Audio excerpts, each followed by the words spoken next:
നമുക്കിതില്ലേ നല്ല വരിക്കച്ചക്ക കിട്ടിയിട്ടുണ്ട്. 1/2 കിലോ ശർക്കര അലിയാൻ വേണ്ടി മാറ്റി വെച്ചിട്ടുണ്ട്. പിന്നെ ഇല്ലേ ഒരു തേങ്ങ കേട്ടോ ചിരകിയെടുത്തത്, അതിൻ്റെ ഒന്നാം പാല് പിഴിഞ്ഞെടുത്ത്, പിന്നെ നമ്മൾ രണ്ടാം പാലും പിഴിഞ്ഞെടുത്തിട്ടുണ്ട്. അപ്പോൾ മിക്സിയുടെ ജാറിലേക്കില്ലേ 3 ടേബിൾ സ്പൂൺ നമ്മുടെ പത്തിരിപ്പൊടി കേട്ടോ ചേർത്ത് കൊടുക്കുന്നത്.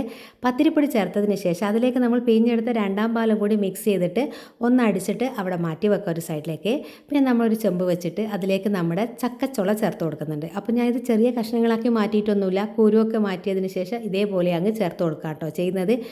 ഇനിയിപ്പോൾ ഇതിലേക്ക് നമ്മൾ അലിയാൻ വെച്ച ആ ഒരു 1/2 കിലോ ശർക്കരേൻ്റെ പകുതി അങ്ങ് ചേർത്ത് കൊടുക്കാം. എന്നിട്ട് ലോ ഫ്ലെയിമിൽ വെച്ചിട്ട് അടച്ച് വെച്ചിട്ട് ഈ ഒരു ചക്കച്ചുള ഈ ഒരു ശർക്കര പാനി കിടന്ന് നല്ലപോലെ വേവട്ടെ. പിന്നെ മധുരം പോരാൻ തോന്നുന്നുണ്ടെങ്കിൽ നമുക്ക് ലാസ്റ്റ് നിമിഷം ബാക്കി ചേർത്ത് കൊടുക്കുക. നല്ലപോലെ ഇളക്കി യോജിപ്പിച്ചതിന് ശേഷം അടച്ച് വെക്കുക, ലോ ഫ്ലെയിമിൽ കുക്ക് ചെയ്തെടുക്കുക. ഇനിയിപ്പോൾ ചക്കച്ചുള നല്ലപോലെ സോഫ്റ്റായി വന്നാൽ നമ്മൾ എന്ത് ചെയ്യുക, ഇതിലേക്ക് നമ്മൾ നേരത്തെ പിഴിഞ്ഞ് വെച്ചിട്ടുള്ള തേങ്ങാപ്പാലുണ്ടല്ലോ.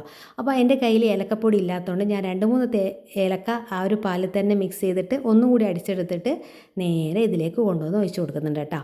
ഇനിയിപ്പോൾ ഇത് രണ്ടാം പാലാണ്. അപ്പോൾ ലോ ടു ഹൈ ആക്കിയിട്ട് നമ്മളിതിനെ ഇളക്കി യോജിപ്പിച്ച് നല്ലപോലെ മിക്സ് ചെയ്തെടുക്കുക. ചക്കച്ചുള ഏകദേശം 90% കുക്കായിട്ടുണ്ട്. എന്നാൽ ഈ ഒരു തേങ്ങാപ്പാൽ കിടന്ന് ഒന്നുകൂടി കുക്കാകട്ടെ.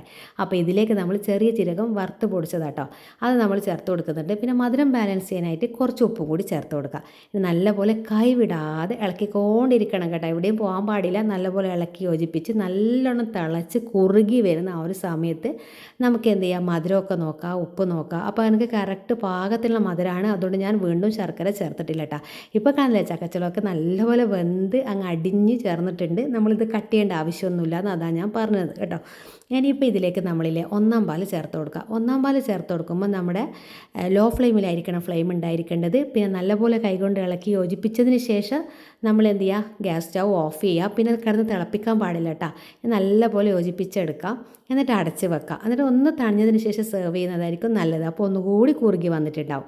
എനിക്കിത് എപ്പോഴും ഇഷ്ടമെന്ന് പറഞ്ഞാൽ നമ്മൾ ആ ഒരു ഇളം ചൂടോടുകൂടി കഴിക്കുന്നതാണ്. ഇനി വേണമെങ്കിൽ തണുപ്പിച്ചിട്ട് നമുക്ക് കഴിക്കാം. നമ്മളെ വീട്ടിലെ കുട്ടികൾക്കൊക്കെ ഇല്ലേ ചക്ക ഇഷ്ടമില്ലെങ്കിലും നിങ്ങൾ ഈ ഒരു രീതിയിൽ ഉണ്ടാക്കി കൊടുത്തോക്കേട്ടെ, അവർ കഴിക്കോട്ടെ. എത്ര ചക്ക ഇഷ്ടപ്പെടാത്ത ആൾക്കാർ ഈ ഒരു രീതിയിൽ കഴിക്കും. നമുക്ക് പിന്നെ ചക്ക എങ്ങനെ കിട്ടിയാലും ഇഷ്ടമാണല്ലോ. അപ്പോൾ എനിക്ക് പ്രത്യേകം ഇഷ്ടമാണ് ഈ ഒരു ശർക്കരയിൽ നമ്മൾ ചക്ക ഈ ഒരു രീതിയിൽ ഉണ്ടാക്കിയെടുക്കുമ്പോൾ. അപ്പോൾ ചക്ക കിട്ടുമ്പോൾ ട്രൈ